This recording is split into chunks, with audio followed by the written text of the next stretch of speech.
السلام علیکم ورحمۃ اللہ تعالی وبرکاتہ۔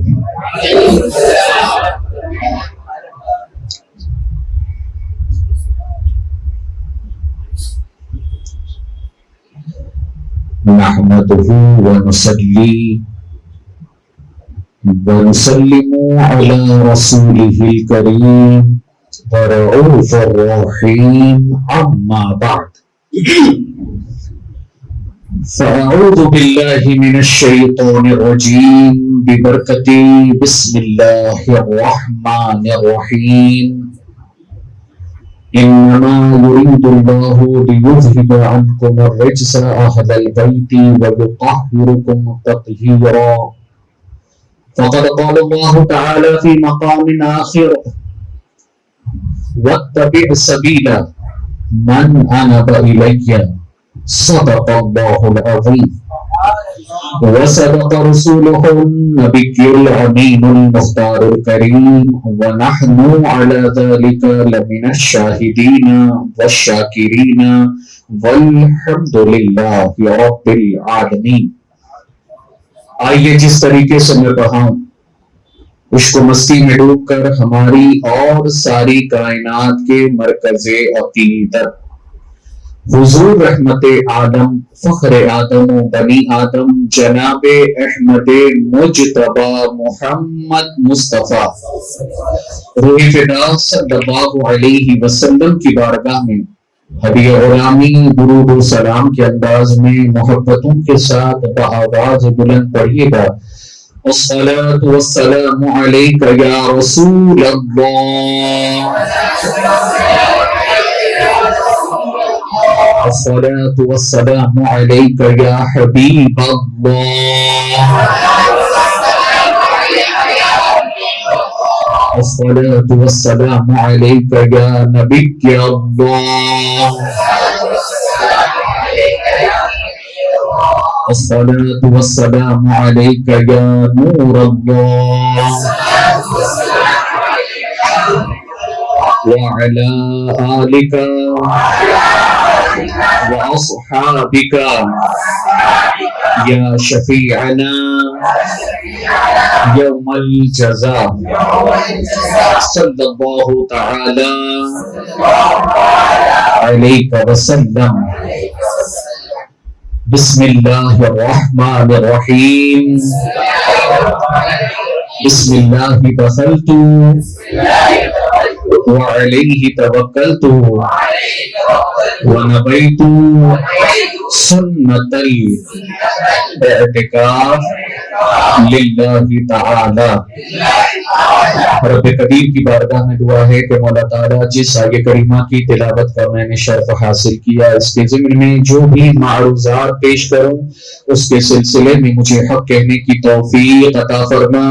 جو کچھ بھی میں کہوں سب سے پہلے مجھے اور بعد جملہ سامعین کو اس پر عمل کرنے کا موقع عطا فرما، اور اے رب کعبہ تیرے حبیب صلی اللہ علیہ وسلم کا صدقہ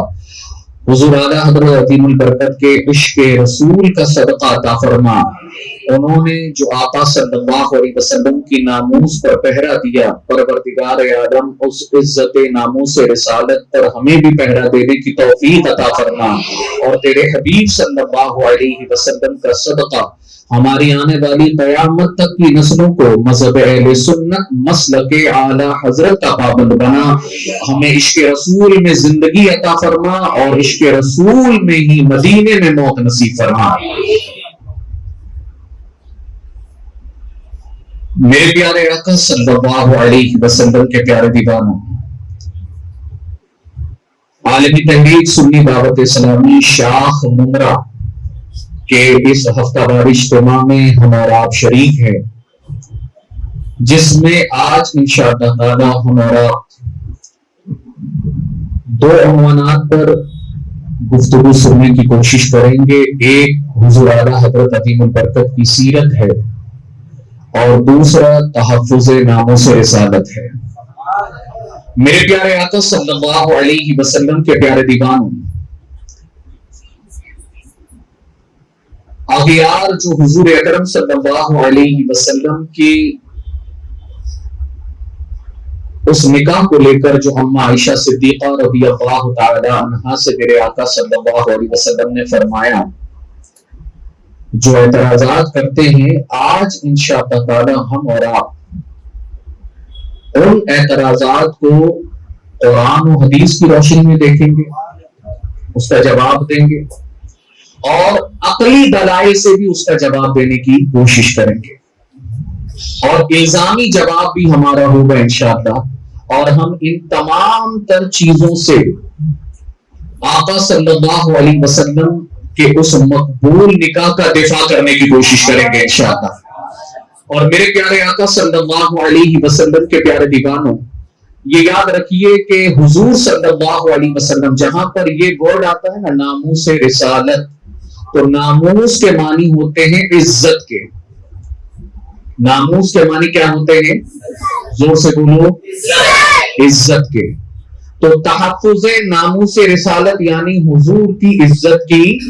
حفاظت کرنا۔ تو یہ جہاں کہیں بھی جب کبھی بھی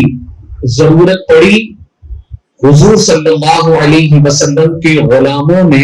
آقا صلی اللہ علیہ وسلم کی ناموس کی حفاظت فرمائی ہے۔ ضرورت پڑی تو جواب زبانی دیا، ضرورت پڑی تو جواب تحریری دیا، قلم سے دیا، اور ضرورت پڑی تو میدان عمل میں آ کر دیا ہے۔ اور میرے پیارے آقا صلی اللہ علیہ وسلم کے پیارے دیوانوں، یہ اعلی حضرت عظیم البرکت کا بھی خاصہ رہا کہ حضور اعلی حضرت عظیم البرکت نے پوری زندگی بھر تحفظ ناموس رسالت پر پہرا دیا، اور جہاں کہیں بھی اس زمانے میں جہاں پر انگریزوں کے تلبے چاٹ کر زرخرید غلامی اختیار کر کے لوگوں نے اپنے عقیدے مسلمانوں کے بگاڑنے کی کوشش کی، اور 1857 کی پیدائش کے لوگ وہ حضور اکرم صلی اللہ علیہ وسلم کی شان میں، عزت میں حضور صلی اللہ علیہ وسلم کی گستاخیاں کرنے لگے، عزتوں کو گھٹانے لگے، اور حضور صلی اللہ علیہ وسلم کی عزت کو امت کے سینے میں کم کرنے لگے، تو اعلیٰ حضرت عظیم البرکت نے قلمی جہاد فرما کر آقا صلی اللہ علیہ وسلم کی عزتوں کو جو قرآن و حدیث کی روشنی میں بیان ہوئی ہے پوری امت کے سامنے اجاگر کر کے رکھ دیا ہے۔ میرے پیارے آقا صلی اللہ علیہ وسلم کے پیارے دیوانوں، جب لوگوں نے کہا کہ معاذ اللہ حضور صلی اللہ علیہ وسلم کو پیٹ پیچھے کا علم نہیں، معاذ اللہ ثم معاذ اللہ آقا صلی اللہ علیہ وسلم تو مر کر مٹی میں مل گئے، تو آقا صلی اللہ علیہ وسلم کل اپنی بیٹی فاطمہ کے بھی کام نہیں آ سکتے، تو اے میرے پیارے آقا صلی اللہ علیہ وسلم کے پیارے دیوانوں، اور حضور صلی اللہ علیہ وسلم کے حوالے سے کہا کہ حضور تو ہمارے بڑے بھائی کی مانند ہے معاذ اللہ۔ تو آپ دیکھیے کہ جہاں پر وقت کی ضرورت کے حساب سے مجدد کا کام کیا ہوتا ہے، ہر 100 صدی کے جانے پر اور ہر 100 صدی کے آنے پر اللہ رب العزت کے محبوب صلی اللہ علیہ وسلم فرماتے ہیں اللہ رب العزت ایک مجدد کو پیدا فرماتا ہے، اور اس کا تجدیدی کام کیا ہوتا ہے؟ اس کا تجدیدی کام یہ ہوتا ہے کہ وہ دین کے چہرے کو نکھار کر پیش کرتا ہے، جو کمی اور عیب لگائے گئے ہیں اس کمی اور عیب کا ازالہ فرماتا ہے۔ اور میرے پیارے آقا صلی اللہ علیہ وسلم کے پیارے دیوانوں، تو اعلیٰ حضرت عظیم البرکت نے ایسے دور میں آنکھ کھولی، ایسے دور میں شعور بیدار ہوا اعلیٰ حضرت کا، جہاں پر آقا صلی اللہ علیہ وسلم کی شان و عظمت کو گھٹایا جا رہا تھا، امت سے ان کا رشتہ کمزور کیا جا رہا تھا، اور جہاں پر لوگ آقا صلی اللہ علیہ وسلم کو اپنے جیسا تصور کرنے لگے تھے، وہاں پر اعلیٰ حضرت عظیم البرکت نے قلم اٹھا کر لکھا کہ حضور ہماری طرح کہاں ہیں، وہ تو ایسے ہیں کہ اعلیٰ حضرت فرماتے ہیں سب سے اولا وہ اعلیٰ ہمارا نبی، سب سے بالا وہ بالا ہمارا نبی، سب چمک والے اجروں میں چمکا کیے اندھے شیشوں میں چمکا ہمارا نبی۔ میرے پیارے آقا صلی اللہ علیہ وسلم کے پیارے دیوانوں، آپ ذرا بتائیں نا کہ جو کہتے ہیں کہ میدان محشر میں کام نہیں آ سکتے، اعلیٰ حضرت عظیم البرکت فرماتے ہیں سنتے ہیں کہ محشر میں صرف ان کی رسائی ہے، سنتے ہیں کہ محشر میں صرف ان کی رسائی ہے، جب ان کی رسائی ہے لو جب تو بنائی ہے، اور مطلع میں یہ شک کیا تھا واللہ رضا واللہ، یعنی اعلیٰ حضرت عظیم البرکت نے جو مطلع میں لکھا نا کہ اللہ اکبر، سنتے ہیں کہ محشر میں صرف ان کی رسائی رسائی ہے تو وہ تیرا نبی پتا نہیں تو نے کون سے نبی کے اوپر ایمان لایا کہ وہ تیرا نبی ہوگا جو اپنی بیٹی کے کام نہیں آ سکتا. میرے مصطفیٰ کی حدیث پاک ہے کہ میری شفاعت میری امت کے بڑے بڑے گنہگاروں کے لیے ہے. میری امت گناہوں کے سبب جنت میں منہ کے بل گرے گی اور تمہارا نبی تمہاری کمر پکڑ پکڑ کر تمہیں جنت کی طرف بھیجتا نظر آئے گا. تو اعلیٰ حضرت عظیم البرکت نے لکھا سنتے ہیں کہ محشر میں صرف ان کی رسائی ہے, لو ان کی رسائی ہے, لو جب تو بنائی ہے. تو اعلیٰ حضرت کو احساس ہوا کہ امام احمد اپنے احمد رضا یہ کیا لکھ دیا. تو اعلیٰ حضرت نے مقطع میں لکھا کہ مطلب میں یہ شک کیا تھا, یعنی امام اپنے احمد رضا یہ تو نے کیا لکھ دیا, سنتے ہیں نہیں سنتے ہیں نہیں. پھر لکھتے ہیں مطلب میں یہ شک کیا تھا, واللہ رضا واللہ, یعنی قسم کھا کر کہا واللہ رضا واللہ, صرف ان کی رسائی ہے, صرف ان کی رسائی ہے. تو میرے پیارے آقا صلی اللہ علیہ وسلم کے پیارے دیوانوں, حضور اعلیٰ حضرت عظیم البرکت جب اللہ کسی کا انتخاب فرماتا ہے تو اللہ خداداد صلاحیتیں عطا فرماتا ہے, خداداد صلاحیتیں عطا فرماتا ہے. میرے پیارے آقا صلی اللہ علیہ وسلم کے پیارے دیوانوں, آپ بتائیے کہ اعلیٰ حضرت کا گھرانہ علمی گھرانہ ہے, اعلیٰ حضرت کا گھرانہ علمی گھرانہ ہے. میں شروعات میں چند باتیں حضور اعلیٰ حضرت عظیم البرکت کی سیرت کے حوالے سے کروں گا, لیکن آج جو خاص طور پر مجھے آپ کے سامنے بیان کرنا ہے وہ یہ دفاع کرنا ہے جو اعلیٰ حضرت نے زندگی بھر کیا, اور انشاءاللہ آج ہم بھی سمجھنے کی کوشش کریں. میرے پیارے آقا صلی اللہ علیہ وسلم کے پیارے دیوانوں, آپ دیکھیں کہ اللہ رب العزت جب کسی کا انتخاب فرماتا ہے تو اس کے اندر خداداد صلاحیتیں پیدا کرتا ہے. اب ہمارے یہاں پر حال یہ ہے کہ 4 سال 4 ماہ 4 دن کا جب بچہ ہو تو اس کی رسم بسم اللہ کرائی جائے. یہ بزرگان دین کی سنت ہے, اور یہ یاد رکھیے کہ جب کبھی بھی آپ کا بیٹا 4 سال 4 ماہ 4 دن کا ہو تو اس کی رسم بسم اللہ کرائیے, استاد کے پاس بٹھائیے, اس کا قرآن جو ہے شروع کرانے کی کوشش کیجیے, اور پھر تہجد وغیرہ استاد پڑھاتے, تو یہ رسم بسم اللہ ہے. تو اعلیٰ حضرت عظیم البرکت جہاں پر ہمارے یہاں کا معاملہ کہ 4 سال 4 مہینے 4 دن کی عمر میں بندہ رسم بسم اللہ ادا کرتا ہے, اعلیٰ حضرت عظیم البرکت کو اللہ نے وہ خداداد صلاحیتیں عطا فرمائی تھی کہ 4 سال کی عمر میں ہی, 4 سال 4 مہینے غائب ہیں 4 دن غائب ہیں, 4 سال کی عمر میں ہی اعلیٰ حضرت نے پورا قرآن ناظرے کے ساتھ مکمل فرما دیا. آپ ذرا بتائیں تو یہ کب ہوتا ہے؟ جب اللہ کسی کا انتخاب کرتا ہے نا, تب اللہ یہ خداداد صلاحیتیں عطا فرماتا ہے. اور اعلیٰ حضرت علمی شخصیت ہے. 6 سال کی عمر میں حضور اعلیٰ حضرت عظیم البرکت نے, جہاں ہمارا بچہ 6 سال کی عمر میں پتا نہیں کیا کیا کرتا ہے, اگر ماحول سنی دعوت اسلامی کا ہو تو یقیناً وہ 6 سال کی عمر میں کیا 5 سال کی عمر میں بھی نبی کے گنگان کرتا نظر آتا ہے. لیکن اگر ماحول ایسا نہ ہو تو کیا ہوتا ہے, 4 سال میں ہمارا بچہ کیا کرتا ہے, 6 سال کی عمر میں ہمارا بچہ کیا کرتا ہے, ہم یہ جانتے ہیں. تو آپ سوچیں کہ 6 سال کی عمر میں اعلیٰ حضرت عظیم البرکت نے سب سے پہلے حضور صلی اللہ علیہ وسلم کی میلاد کو بیان کیا ہے ماہ ربیع النور کے اندر, اور 13 سال کی عمر میں 13 سال 10 ماہ اور کچھ دن 13 سال کی عمر میں حضور اعلیٰ حضرت عظیم البرکت نے مروجہ علوم پر عبور حاصل کر دیا, یعنی عالم بنے فاضل بنے 13 سال کی عمر میں. اگر میں اس بچے کو اٹھا کر پوچھوں بیٹا کھڑے ہو جاؤ, آپ کی عمر کیا ہے, کھڑے ہو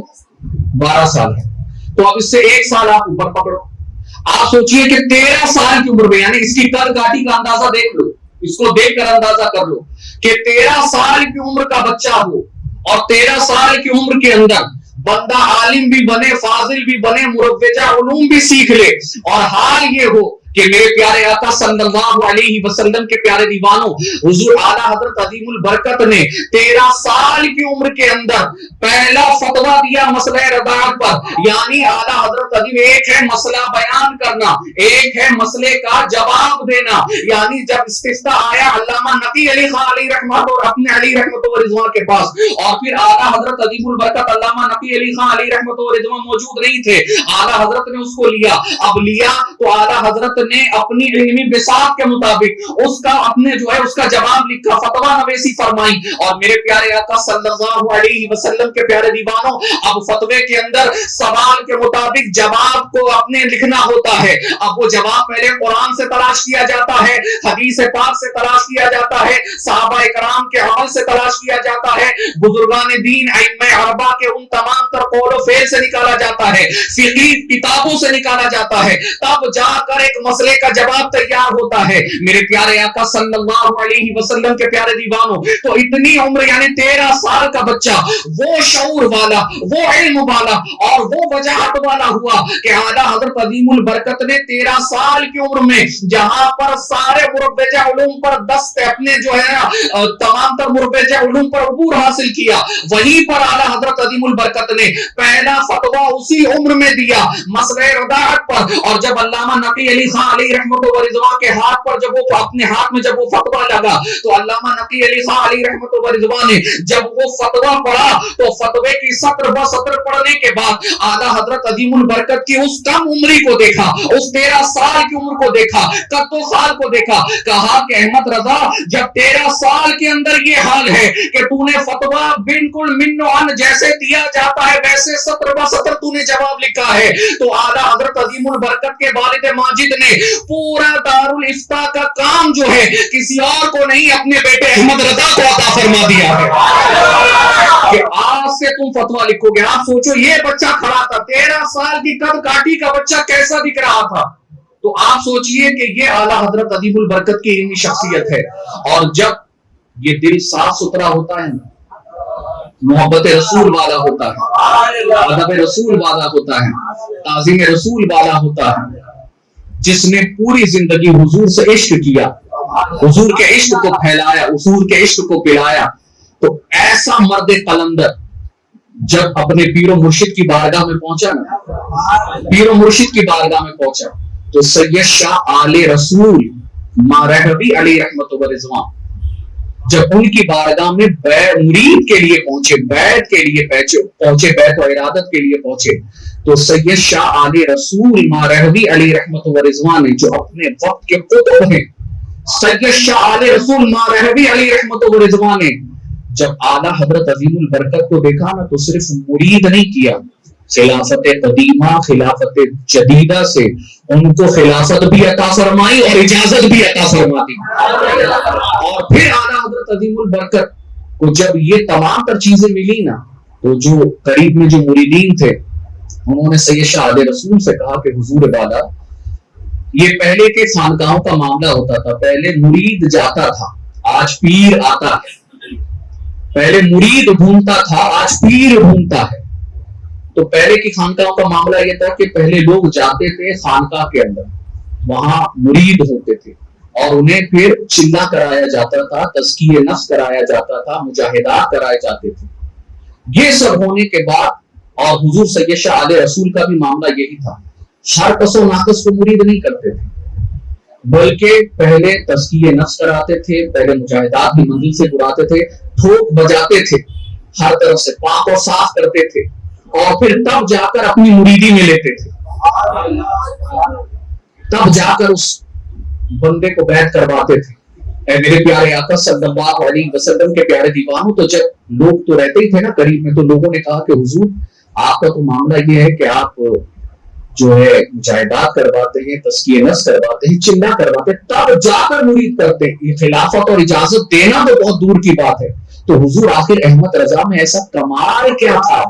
کہ آپ وہ ابھی ابھی آئے ہیں, آئے تو آپ نے مرید بھی کیا, خلافت بھی دے دی, اجازت بھی دے دی, تو ایسا کمال کیا دیکھا. تو اعلیٰ حضرت عظیم البرکت کے پیر و مرشد فرماتے ہیں کہ لوگ آتے تھے تو اپنا پرا گندہ دل لے کر آتے تھے, احمد رضا آیا ہے تو اس کے رسول کا چراغ لے کر آیا ہے, اس کو صرف اور صرف نسبت کی ضرورت تھی تو میں نے اس کو نسبت عطا کر دی. اور آپ دیکھیں نا کہ لوگ آج پیر پر ناز کرتے ہیں, میرا پیر آل رسول ہے, میرا پیر پیر امیر سنی دعوت اسلامی ہے. آج لوگ ناز کرتے ہیں پیر پر کہ میرا پیر ایسا مرد کلندر ہے. اے میرے پیارے آقا صلی اللہ علیہ وسلم کے پیارے دیوانوں, اور پتہ نہیں پیر کچھ ہوتا نہیں, مرید کیا کیا بنا لیتے ہیں. تو یہ حال مریدوں کا ہے. لیکن آپ دیکھیے مرید اگر پیر کی تعریف کرے بات سمجھ میں آتی ہے, مرید اگر پیر پر ناز کرے بات سمجھ میں آتی ہے,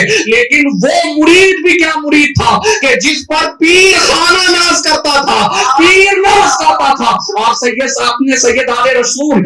اپنے جو ہے مارے ربی علیہ رحمت و رضوان فرماتے ہیں کل اللہ اکبر آل رسول کو یہ اپنے جو ہے آل رسول اس فکر میں تھا کہ آل رسول کل جب اللہ کی بارگاہ میں حاضر ہوگا اور رب کے حضور حاضر ہو کر آل رسول سے پوچھا جائے گا ایسے یہ شاہ آل رسول یہ بتا تو میرے لیے کیا لایا ہے. تو میں فکر میں تھا کہ میں رب کے حضور کیا جواب دوں گا, لیکن جب سے میں نے احمد رضا کو اپنی بیعت میں لیا ہے نا اطمینان ہو گیا. وہ اس لیے کہ کل کے اس جواب کی تیاری میں نے کر دی ہے کہ کل جب اللہ پوچھے گا اے آل رسول کیا لایا میرے لیے, کسی اور کو پیش نہیں کروں گا, احمد رضا کو پیش کر دوں گا, اور احمد رضا کو پیش کر دوں گا, مولا یہ لایا ہوں. اسی لیے تو عاشق کہتے ہیں جن کے مرشد جن کے اوپر ناز کریں, ہاں ہاں وہ شان شان اعلیٰ حضرت ہے. میرے پیارے آقا صلی اللہ علیہ وسلم کے پیارے دیوانوں, تو یہ اعلیٰ حضرت عظیم البرکت کی شان, اور اسی لیے یہ یاد رکھیں اعلیٰ حضرت نے پوری زندگی حضور کی ناموس پر پہرا دیا, حضور کی عزت پر پہرا دیا, اور گستاخوں کو بتایا کہ دل کے رضاہ خنجر خونخوار برتبار آدا سے کہہ دو خیر منائیں نہ شر کریں. لیکن اے میرے پیارے آقا صلی اللہ علیہ وسلم کے پیارے دیوانوں, آج ہماری اور آپ کی ذمہ داری کیا ہے کہ لوگ حضور اکرم صلی اللہ علیہ وسلم کی شان میں جو گستاخانہ جملے کہہ رہے ہیں. ابھی ابھی ایک کلپ اور آئی, شاید کوکن کے سائٹ کا ہے, نارائن رانے کا بیٹا نتیش رانے, اس نے جو ہے پوری سبھا کے اندر واپس سے وہی بکواس کی, گالی دے کر بات کیا, دھمکیاں دی. اب ہماری اور آپ کی ذمہ داری کیا ہے, اور ہمیں اور آپ کو کون سی ذمہ داری ادا کرنی ہے؟ تو سب سے پہلے اے میرے پیارے آقا صلی اللہ علیہ وسلم کے پیارے دیوانوں, آج ہم یہ سننے کی کوشش کریں گے کہ بار بار جو حضرت اماں عائشہ صدیقہ رضی اللہ تعالی عنہا کے نکاح کو لے کر امت کے ذہن میں خلفشار پیدا کیا جاتا ہے, لوگوں کے ذہن کو خراب کیا جاتا ہے, اور وہ سنت, وہ گائے کا سنت, لیکن اس نے جو حضور اکرم صلی اللہ علیہ وسلم کی شان میں گستاخی کی اور یہ کہا کہ یہ دیکھو کہ ان کے نبی نے 6 سال کی کم عمر کی بچی کے ساتھ نکاح کیا, تو جب معاذ اللہ ثم معاذ اللہ ان کا نبی ایسا ہے تو ان کے ماننے والے کیسے ہوں گے. اس نے یہ جملے کہے. تو اے میرے پیارے آقا صلی اللہ علیہ وسلم کے پیارے دیوان, تو کبھی کبھی ہم نے یہ دیکھا ہے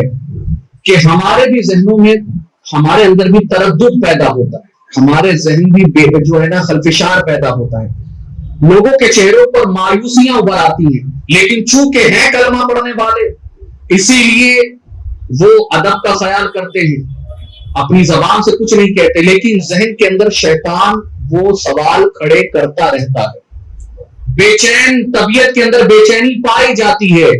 کہ حضور اکرم صلی اللہ علیہ وسلم نے 6 سال کی عمر میں نکاح کیا حضرت اماں عائشہ صدیقہ سے. تو اے میرے پیارے آقا صلی اللہ علیہ وسلم کے پیارے دیوانوں, تو آج ہم یہ جاننے کی کوشش کریں گے کہ یہ کہاں تک صحیح ہے, اس کی حقیقت کیا ہے, اور یہ حقیقت میں ہے تو اس کا جواب کیا ہے. میرے پیارے آقا صلی اللہ علیہ وسلم کے پیارے دیوانوں, تو سب سے پہلے تو یہ یاد رکھیے گا کہ اما عائشہ صدیقہ رضی اللہ تعالی عنہا کے حوالے سے جو یہ کہا جاتا ہے کہ حضور اکرم صلی اللہ علیہ وسلم نے 6 سال کی عمر میں اما عائشہ صدیقہ رضی اللہ تعالی عنہا کے ساتھ نکاح کیا، تو اے میرے پیارے آقا صلی اللہ علیہ وسلم کے پیارے دیوانوں، تو یہ یاد رکھیے یہ ترمذی شریف کی حدیث پاک ہے۔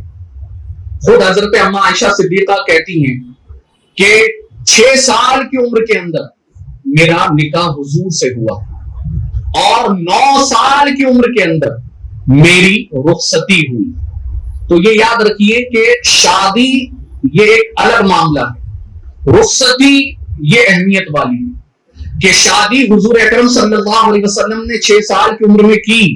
لیکن رخصتی اما عائشہ صدیقہ رضی اللہ تعالیٰ عنہ کی کون سی عمر میں ہوئی ہے؟ 9 سال کی عمر میں۔ اور میرے پیارے آقا صلی اللہ علیہ وسلم کے پیارے دیوانوں، تو اب 6 سال کی بات کو لے کر بھی اگر کوئی اعتراض کرے کہ بھائی 6 سال تو 6 سال کی بچی ہوتی ہے، تو 6 سال کی عمر میں نکاح ہونا تو یہ تو بالکل جو ہے عقل کے خلاف معاملہ ہے، یہ تو بالکل فطرت کے خلاف معاملہ نظر آتا ہے۔ تو میرے پیارے آقا صلی اللہ علیہ وسلم کے پیارے دیوانوں، یہ یاد رکھیں اسلام نظام فطرت کا نام ہے۔ اسلام جو ہے یہ نظام فطرت کا نام ہے۔ اسلام نے کوئی بھی قانون جو بھی مرتب کیا ہے وہ فطرت کے خلاف نہیں ہے، فطرت کے خلاف نہیں ہے۔ آپ اسلام سے پوچھو، اے اسلام یہ بتا کہ ایک لڑکا لڑکی نکاح کب کرے، کیونکہ ہر خطے کے اندر زمین کے ہر ملک پر اگر آپ دیکھیں تو قانون مرتب ہے۔ جیسا ملک،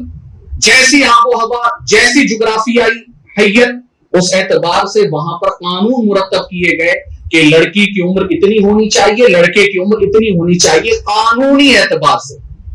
قانونی اعتبار سے۔ جیسے ہمارے یہاں پر ہے کہ 18 سال کی عمر کے اندر لڑکی جو ہے وہ نکاح کر سکتی ہے، اسے قانونی حیثیت حاصل ہے، یعنی اس پر وہ اپنی مرضی سے جہاں چاہے نکاح کر سکتی ہے، غیر مسلم ہے مسلمان کے ساتھ کرنا چاہے کر سکتی ہے، اس پر کوئی جبر نہیں ہے، اس پر کوئی قانونی کارروائی نہیں ہے، اس کو قانونی حیثیت حاصل ہے، آزادانہ طور پر اپنی مرضی سے جہاں چاہے نکاح کر سکتی ہے۔ تو آپ قرآن سے پوچھو، اے قرآن یہ بتا کہ اسلام نے کوئی نکاح کے لیے عمر بھی متعین کی ہے؟ تو سورہ نساء میں میرا رب ارشاد فرماتا ہے حتی اذا بلغ النکاح، کہ میرا رب ارشاد فرماتا ہے کہ نکاح کی عمر کیا ہے؟ تو قرآن ارشاد فرماتا ہے کہ جب عورت بالغ ہو جائے تب نکاح کر لے، جب عورت بلوغ کو پہنچے، جب مرد بلوغ کو پہنچے تو بندہ نکاح کر لے۔ اب میرے پیارے آقا صلی اللہ علیہ وسلم کے پیارے دیوانوں، اب یہاں پر دیکھیے اسلام نے کوئی عمر کو خاص نہیں کیا، کوئی عمر کی قید نہیں لگائی کہ ہاں یہاں پر اگر 12 سال کی ہو تو شادی کر لے، یہاں پر اگر اپنے 15 سال کی ہو تو شادی کر لے، نہیں، بلکہ اسلام نے بالغ ہونے کی قید لگائی کہ جب لڑکا لڑکی بالغ ہو جائے تب بندہ نکاح کر لے۔ اور میرے پیارے آقا صلی اللہ علیہ وسلم کے پیارے دیوانوں، اب لڑکی ہمارے یہاں پر زیادہ سے زیادہ کتنی عمر میں بالغ ہوتی ہے؟ چاہے تو 9 سال کی عمر میں ہو جائے، چاہے تو 10 سال کی عمر میں ہو فطرتاً عادتاً کے مطابق، اور پھر اس کے بعد بہت زیادہ عمر کا کوئی حصہ رہا لڑکی کے بالغ ہونے کا تو وہ بہت زیادہ ہوا تو 12 سال کا ہوتا ہے۔ اور میرے پیارے آقا صلی اللہ علیہ وسلم کے پیارے دیوانوں، اب آپ دیکھیں کہ اب الگ الگ اپنے الگ الگ دنیا کے خطے کے اندر جو عورتوں کو قانونی حیثیت حاصل ہے کہ قانونی حیثیت کے طور پر لڑکی کب نکاح کر سکتی ہے، تو میرے پیارے آقا صلی اللہ علیہ وسلم کے پیارے دیوانوں، تو ہر کنٹری کے اندر عمر کی ایک الگ قید ہے۔ اگر اسلام جو ہے اگر عمر کی قید لگاتا تو وہاں پر بات یہ ہوتی کہ اسلام پھر نظام فطرت نہیں رہتا، وہ اس لیے کہ چائنا میں کسی ایک ایج کے اندر جو ہے نا لڑکی بالغ ہو جاتی ہے، اگر جہاں پر موسم سرد ہے وہاں پر لڑکیاں دیر میں بالغ ہوتی ہیں، جہاں موسم آب و ہوا گرم ہے، گرم خطہ ہے، وہاں پر لڑکیاں لڑکے جلدی بالغ ہوتے ہیں۔ تو اب وہاں پر یہ قانون پر عمل کرنا دشوار ہو جاتا۔ اگر قید لگائی جاتی تو اسلام نے وہاں پر عمر کی قید نہیں لگائی نکاح کے لیے، بلکہ اسلام نے وہاں پر بالغ ہونے کی قید لگائی کہ جہاں جس خطے پر موسم کے اعتبار سے، جغرافیائی اعتبار سے، کھانے پینے کے اعتبار سے، زمین کے اعتبار سے،